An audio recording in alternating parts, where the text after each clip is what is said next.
Hi, and welcome to this season's Irish Umpires briefing for the coaches and players of both divisions of the EY Hockey League. At the start of every season, umpires go through a training session to prepare them for the season ahead. This year, we also wanted to include the coaches and players in this, given that there are a number of new guidelines which we are being asked to adhere to because of COVID-19. We've prepared this video so that everybody can be aware of what is new this season, what umpires have been asked to do, and to ensure positive communication and transparency between us as a team of umpires and the clubs in the leagues. This briefing will focus on three main items. The first is new guidance that has been brought in from Hockey Ireland in relation to urinating close to the pitch.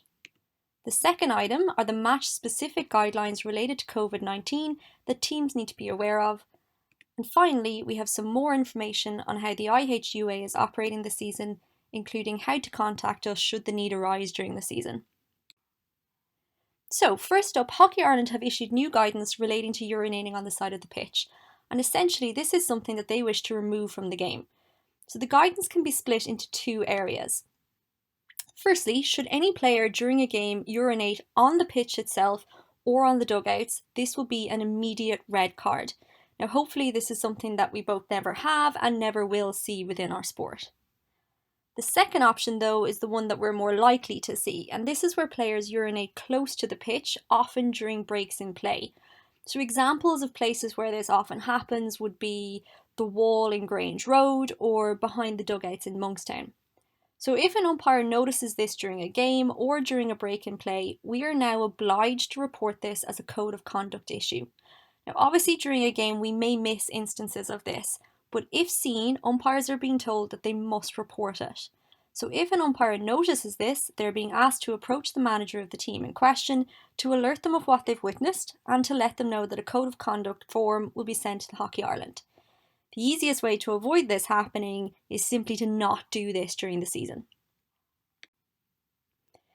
Next then we have COVID specific guidelines. So we're focusing here specifically on the guidance that relates to match day practices. And we're firstly going to deal with items that happen before the game starts. So it's important to note that home teams need to contact umpires before a game with any COVID specific information for their grounds, such as whether training or changing facilities are open, who the COVID officer will be, whether there are any one-way entry systems and things like that. However, most importantly is for teams to note that a COVID officer must be present before, during and after a game.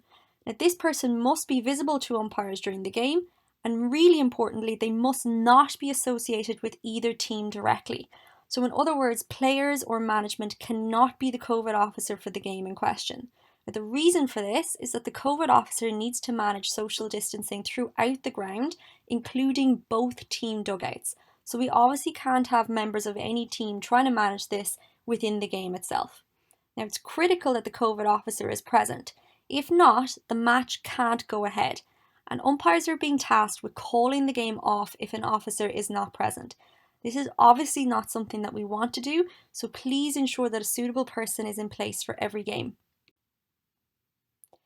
During the match itself then, essentially umpires are in charge of the behaviour on the pitch, while COVID officers are in charge of COVID practices off it, including dugouts. Now the simplest way to think about this season is to essentially remain distant when we can avoid it.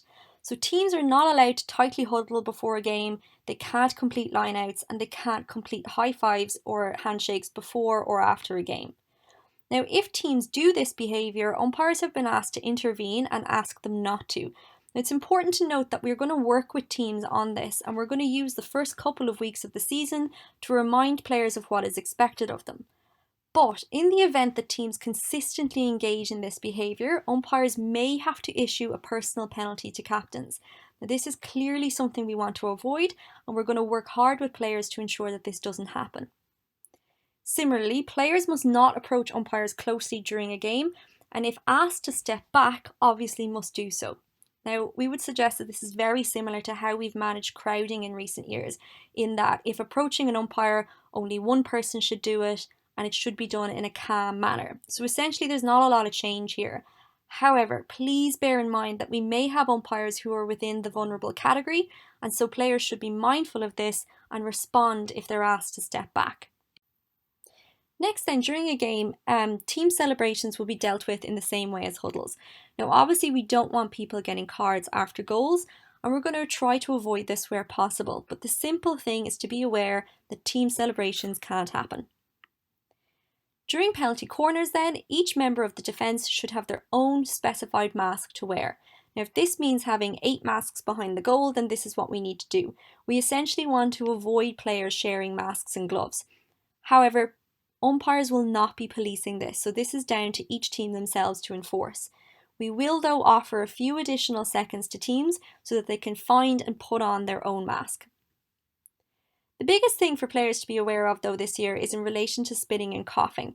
And again, much like the urinating guidelines, if an umpire notices a player spitting on the pitch or clearing their nose, they are obliged to give that person a personal penalty immediately.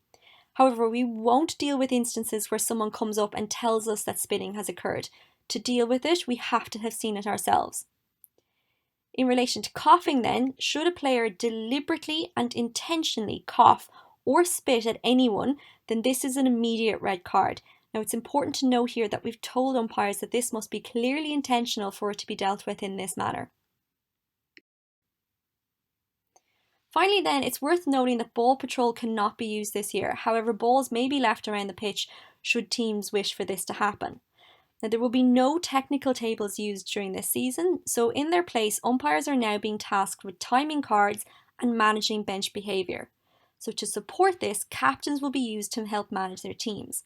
If a team bench or management becomes too vocal, an umpire may have to issue a personal penalty to the captain. In relation to cards, players are still to go to the halfway line. Umpires have all been asked to bring cards back on, specifically at a break in play and with a whistle. Now this may result in players being off for slightly longer than they should be. However, this is something that will simply need to be accepted by everybody. What we want here is consistency with this for all. So please consider that this is another thing that umpires have to think of during the game, and there's likely to be instances where this is more than one player on suspension at once, and this may be challenging to manage. With regards to paperwork for games, home teams must supply the relevant paperwork themselves, and umpires will sign the final score and tick who received the cards, but we won't complete the scorers or the minute of either the goals or the cards. There will also be no pre-match meeting as there has been before. The home club is responsible for sending the signed match sheet in after the match itself. Next then, our final topic is the umpiring issues for the season. So we'd like to draw attention to some of the problems that are facing umpires this year and how these may affect appointments throughout the season. So until now, when umpires were appointed out of province, they were obliged to share cars with each other so that we could keep costs down. Now, while the current government guidelines remain the same, this is obviously not allowed anymore. However, we haven't received any additional budget for the season, so these are likely to have a knock-on effect on a week-to-week basis with appointments. Specifically, where possible, we're going to look to limit out-of-province travel, but obviously at times this is going to be unavoidable. However, this might mean that you see more of the same umpires week in and week out. Now, this can be difficult for everybody, okay? But we're going to go through later on how to manage this in a moment. But to counter the impact that these COVID guidelines will have, we've tried where possible to reduce costs everywhere that we can. And this includes umpires taking personal reductions in their expenses of 30%. Now, umpires do not receive a match fee, so this reduction in expenses is quite significant, but it's being undertaken to ensure that we can try and fulfill all fixtures for the season. Now, as many of you will be aware, numbers have always been a struggle for us, especially on the women's side of the competition. And this year is no different, and if anything, it's going to be worse. We surveyed our members recently, and of the 66 that replied, a third were either unsure or were planning on not umpiring this season. Now, for the most part, umpires are also worried about how their participation in hockey might impact their friends and family, and others are in the vulnerable category themselves. Now, we'll continue to work alongside the provinces to try and bring more umpires into the game, but every club has a responsibility to identify and develop umpires too. Many ex-players make international umpires, and for those throughout the club that may not play at the highest level, with the right skills and opportunities, there's every chance that they could umpire at an Olympic Games or a World Cup. So we'd encourage clubs to work with the provincial umpiring associations to try and recruit new umpires, and obviously feel free to contact us if you need any support with this.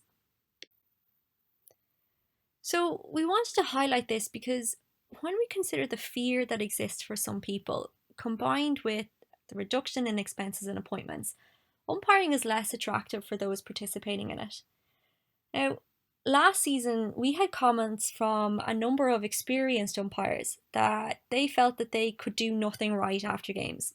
And this was mainly as a result of the constant questioning from players and coaches, and also from the perception that their performance was never appreciated, irrespective of whether it was good. Now, this is not a slide to ask players and coaches not to question umpires, but it is a message to ask you this year more than ever to consider the impact that your words and your behaviour have. We have a group of individuals that don't go out to make mistakes, who are concerned about their friends and family's welfare, and who are taking reduced expenses this year in order to allow hockey to take place. COVID-19 has impacted everybody, and none of us knows what anyone has gone through or continues to go through.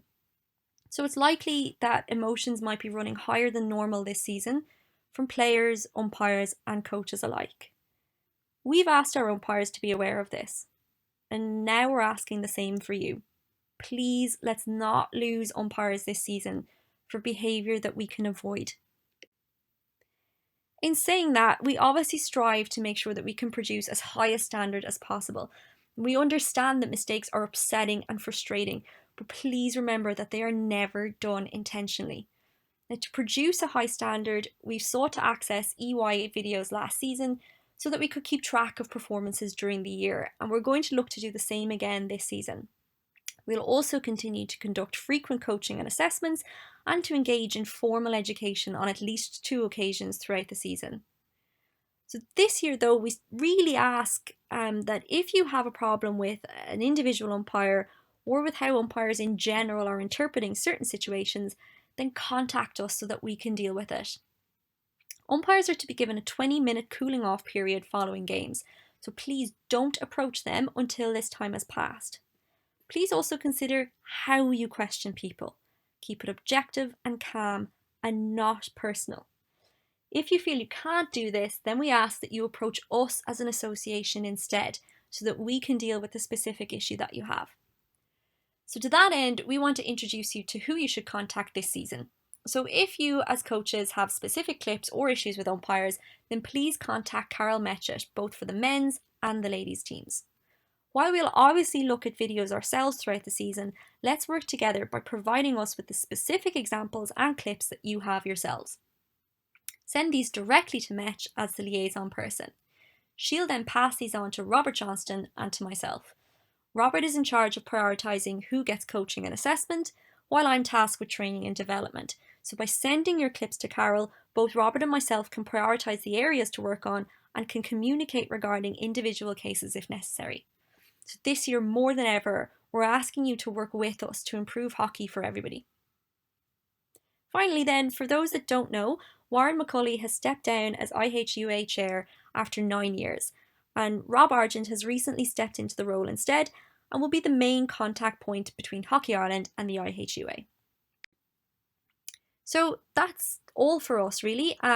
We hope that this video has been helpful in highlighting some of the things to consider for the year ahead. So we obviously, as much as everybody, look forward to the full return of hockey, and we're going to do our best to produce the best hockey possible for the teams in this country this season. As mentioned though, if you have any issues, then please get in touch with us throughout the season. Enjoy, good luck, and thank you for your time.